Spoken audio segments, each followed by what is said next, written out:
Have you ever known someone who always appears to excel whenever the pressure's on? Someone who almost seems to thrive just because the stakes are at their highest? Well, as it turns out, there is actual scientific reasoning behind why this is. And when it comes to the kayfabe side of things, and we remember that being a clutch player was also a part of a certain extreme wrestler's gimmick, well, it becomes even more interesting to find out that there is plenty of evidence on both the scientific front as well as the wrestling one that shows what it takes to be the whole show. And it's the subject of this episode, because today, Dave knows Mr. Pay-Per-View, Rob Van Dam.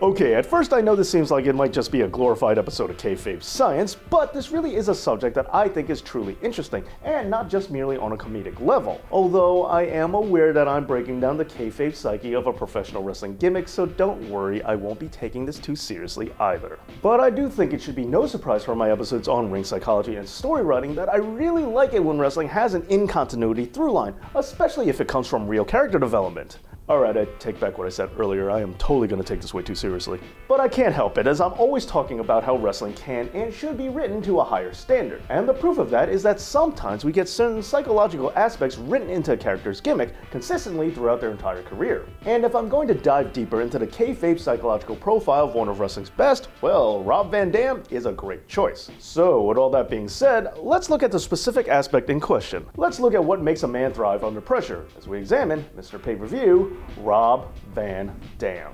First, to get a better understanding of this, let's discuss some real-life scientific research that has been conducted studying on what makes someone a clutch player. Because believe it or not, there is real proof to back up the idea that some people really do well just because the pressure is on. Now, tests have shown that the reverse of this is true, and that it happens for a variety of reasons. Some people are just more prone to choking than others, especially if they tend to experience high anxiety about their performance. Further exploring the science behind this, a 2012 study was published where participants were rewarded for accuracy while playing a simple touchscreen game, and not surprisingly, the higher the reward, the higher the success rate. But this was only up to a point, because the researchers found that by raising the difficulty level only slightly, but offering a much greater reward, the success rate would drop. As it turns out, having stakes deemed by the participants as very valuable did increase the anxiety for some, thus causing them to worry about their performance and therefore causing them to choke. This happens in part due to a particular part of the brain known as the dorsolateral prefrontal cortex, or the DLPFC.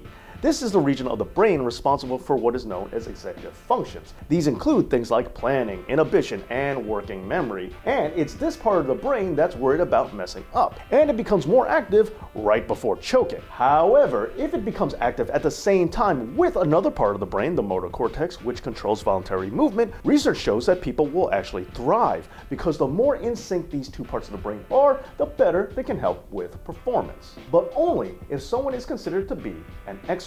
If you develop things like muscle memory, good instincts, and implicit knowledge, things that you really don't have to think about, then mental distraction can actually help prevent you from succumbing to overthinking, giving the worry part of your brain something else to focus on, while the motor skills part of your brain slips into autopilot, just doing what it already knows how to do. This is backed up by looking at the DLPFC and its use in what is known as working memory. This is the part of the brain responsible for holding on to specific information that is only needed for a relevant activity, like directions on how to find a bathroom in a new building. While you might get there just fine right after being told, you probably won't remember how to get there if you don't go back for 10 years.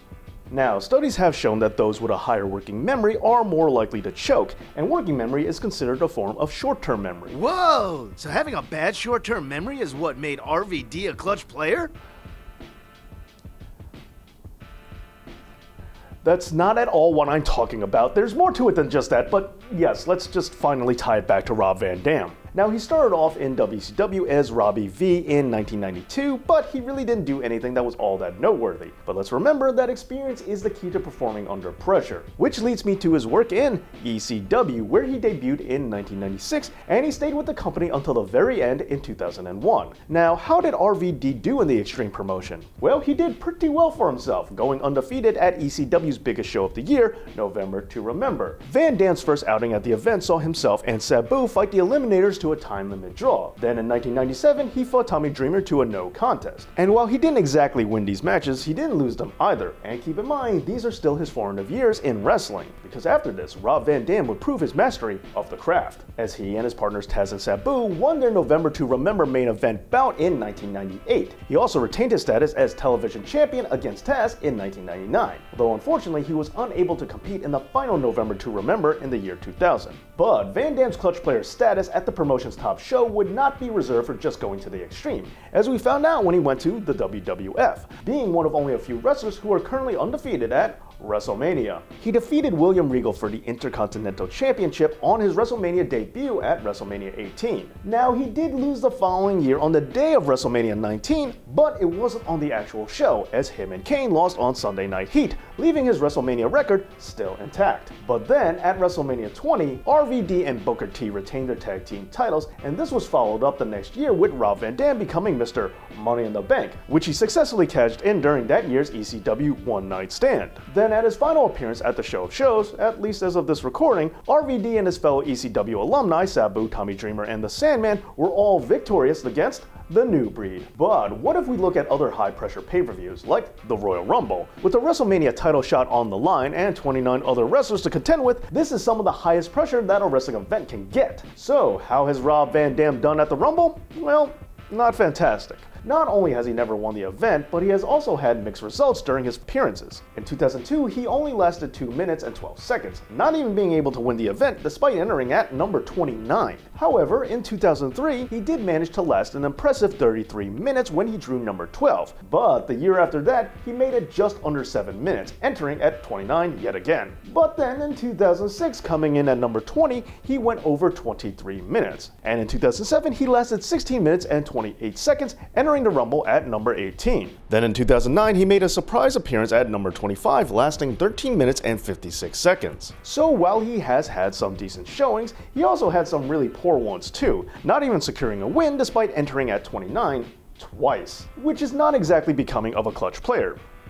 Or is it? Remember, the mental science behind this requires that the pressure must be on in order to thrive. And a curious pattern emerges when you realize that Van Dam's best time in the Rumble happens with his lowest draw at number 12, and his worst times happen with his two highest. Almost as if the more pressure that gets added to RVD causes him to perform better, which is exactly what a clutch player should be. And it would also seem that the only thing that kept him from winning the Rumble was that he never entered at number 1. But aside from all that, if there's anything that we just have to talk about, it would be the main reason why Rob Van Dam was called Mr. Pay-Per-View in the first place, as he always came through for the big events, particularly when it came to his coveted World Television Title, which led to an undefeated ECW pay-per-view winning streak, as well as his amazingly long TV title reign that lasted 700 days, and only came to an end due to injury, which doesn't happen unless you really know how to perform when the pressure's on.